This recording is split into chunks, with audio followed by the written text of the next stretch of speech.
Kikubwa kwamba sisi wote wachezaji tuliokuwa katika klabu ya Simba ni wachezaji ambao naweza kusema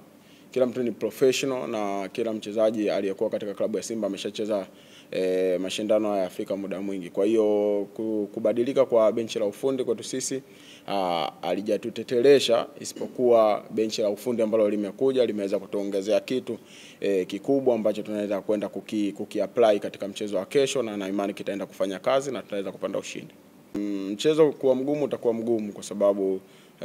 imani yangu kwamba na wao wanakuja kutafuta matokeo, lakini sisi hapa tuko nyumbani na tuko katika ardhi ya nyumbani, na unajua Simba the way ikiwa katika ardhi ya nyumbani inakuaje. Kwa hiyo naweza kusema kwamba sisi tuna appreciate wao na tunawapa heshima wao kama wapinzani wetu, lakini sisi kitu ambacho tumekiandaa na tumeandaliwa na benchi la ufundi, na tunaenda kukiapply kesho kwa ajili ya kupata ushindi.